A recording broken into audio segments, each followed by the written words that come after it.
Okay, so as you can see, we've got the Jeep up in the air. And what we are going to be doing tonight is actually getting my auxiliary fuel tank installed. So this is something I've been waiting for quite a while. Traveled to Australia to get this from Unique 4x4. And yeah, so enjoy this video. Is getting the liner out. Peace. Ah, yes.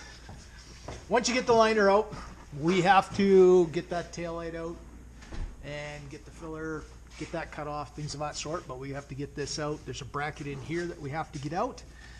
And I think that's pretty much it as far as this. We'll have to cut that up there. And then we gotta relocate the canister.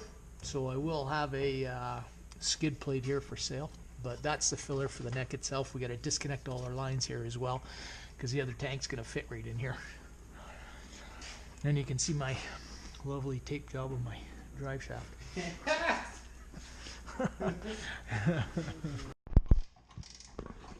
So we do have to get, and if you can see in there, there's this nut right there that the wrench is on.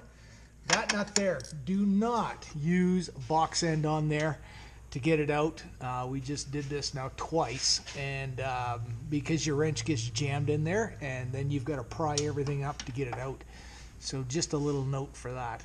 Okay, so what we have done, I've taken my VAP skid from here, and there is a bracket that the VAP skid does attach to, and I have had it bed lined, so as you can see there, and essentially it fits right onto there. You do have to drill right into this channel here. And then you use one of the bolts for your, that was holding your brake lines. I took mine off a long time ago because I was stretching them just because of the lift that I have. But use one of those nuts there just to hold the corner of this bracket here itself. And then you can see that nut and bolts onto the piece that's on here. So that's holding everything in place. Don't forget to plug your fuel there, because I have about a half a tank of fuel. So just so you don't get any stinkies. But now it's just going to be a matter of hooking all these up here now. All of our lines here to where they go, and our power and stuff. So we'll get going on that and show you what we have. So what we did is we test fitted the tank itself. And what we're doing now is just drilling the holes so we can mount this thing up here. So we're just using a step bit to get it out. So it says for 10.5 mil, which is 3/8. But that's one of our markings there, another one there in that respect. So we're just going to do that. And as you can see, I Linexed my tank. One of the other guys did one, and his is starting to rust already. So that's what I did with mine. What we have done, we got the filler cap in, or the filler nozzle, which is right in here. We got all our vent lines and everything there. And then what we're doing now is just fitting up everything up into here. We got this hose, which we have to connect to this. So we're doing that right now. And yeah, so everything's going pretty good. Just hit one snafu. This elbow right there, we actually didn't have it. Even in the instructions when we read it, when it had the parts here in the parts, these are all the only pieces here. There was only 2 elbows, and there's actually 3 that are required, and because 2 of them are here, and then the other one was over on the tank itself. So anyway, that was the only part that we were shorted. But we went to the local hardware store, we found one, and we're off to the races here again. So Are you watching me now? Yeah, there you go.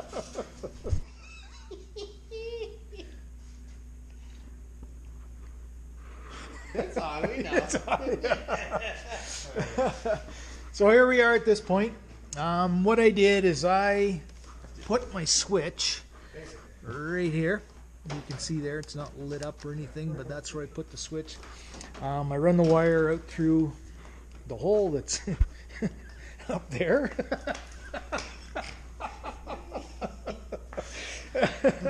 And then Maddie's gonna run the wire however he wants, but we have to take the yellow and the white, and then you get this other cable here that goes with it. There's your wiring diagram, but this has got to go back to the pump itself. And no, I don't think it goes that way. But anyway, once we get the Jeep back up in the air, I'll show you all the hoses and things of that sort and whatnot. You have to reroute some of the lines a little bit just because they're only so long, but we'll show you everything when we got there. Okay, so just to show you real quick here what we've done. So there's our evap canister. Jeez. Okay, anyway, so we got our 2 lines there, as you can see. The 2 clear lines. That's a little crooked. Yeah. We had to route 1 out over the top here to get to here because it was just too short. If it came around this way, plus it was too close to the exhaust. The vent line, the vent line itself, we ran that the same way we did this one. This one here, we have to run to the new tank. This is going to go to the new tank as well. Or sorry, this one goes to the pump. And I think that's it. And then this obviously drops into the new tank here. So some of the instructions are not the best, but they're not, you know, just, you got to look at everything, just think about it, and everything works out. Okay. So next thing we're going to do, we have our electrical line here that comes from the switch out front, and so we got that run down the frame rail, and we're going to do the tank here now. Here we got to come from the tank, go up into that hose, so we just got to get that fitted on. We just have the tank just kind of held up by the jack here now, so, and it's moving a little bit. There we go.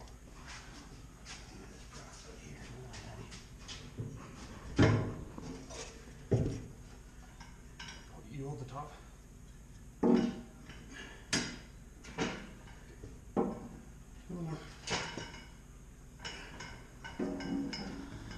That'll support it better. Okay. We get the hose on? No, What were you doing back here the whole time?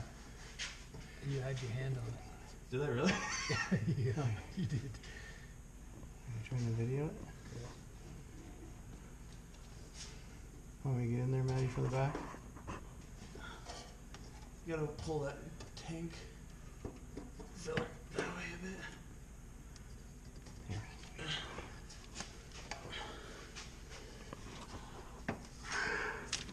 Let's pull over and down at the same time. I got her.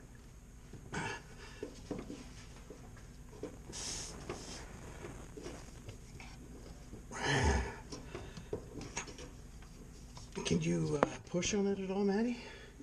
Well, the thing is, if we push on it, it's gonna kink that far line there, hey? Yep. So that's fine for now. Let's push on it. I don't have too much to. Just push on, but which way does it gotta go? Right there. Back. See, I think we were supposed to use a short line there. Well, we can always change it out now. I think we should now before we get this one connected. Okay.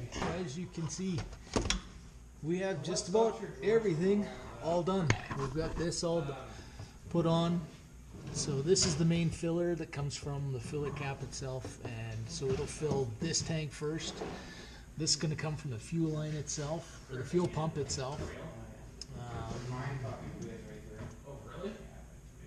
We just got to bolt it up in place now, run the electrical to it, get that tied into place, and then we are just about complete. So it would just be a matter of hooking up the electrical for the for the battery. I got a fuse tap that I'm going to use to get power to the pump itself, and then once I have that done, I'll just go and get some fuel, and I'll keep you guys updated on how the pump works and stuff like that. Anyway, so we are completely done hooking up this tank in the bottom. All of our hoses are all hooked up. All of our wiring is hooked up. There's a good diagram for the wiring and things of that sort. All I have to do now is just run the wires to the fuse tap that I'm going to put in the fuse box. But we got everything all bolted up. So you can see that bolt there does have a crush sleeve that goes through the cross member. And you can see there's where the pump is located. And these ones are already... And then we've got everything bolted up in here as well. We've got the heat shields here. And you can see there's the 2 heat shields. I got everything Line-X'd, as you can see, but and then there's my beautiful drive shaft. I just love that thing. I'll be getting a new drive shaft here pretty quick because it's a little square on this end here. But anyway, so yeah, once I get out onto the road, I'm going to stop at just somewhere to get gas, and I'll show you how the pump works and whatnot, and transfer the gas over. So I hope you liked the video so far. These are the 2 goons that have Who you calling goon? that have helped. Actually did most of the work, but That was the same with last install too. anyway, I hope you guys enjoyed the video so far, but okay, so what I did, went and got some fuel. So you can see here, see the 3 lights, that means we're 3/4 full. This light here tells us that the pump is on. It's only got 4 lights total, but I'm 3/4 and I've got the pump on. I filled up with about $60 worth of gas. I only had about a half a tank, and it's just ever so slowly moving up, as you can see there. I don't know if you can hear the tank. Yeah, if you listen close, you might be able to hear it, but you can see there that it's just ever so slowly going up. But anyway, that's what it does.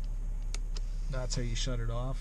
You can see we have 3/4 of a tank. So anyway, if you guys do have any questions at all, comments, please let me know. I hope you enjoyed the video. Yeah, I'm happy I've got it. Looking forward to a couple of good long trips, and I'm not quite sure what we're going to be doing, but it should be fun out there when I don't have to worry about any fuel or carrying any extra fuel cans. So anyway, thanks again, and have a great day.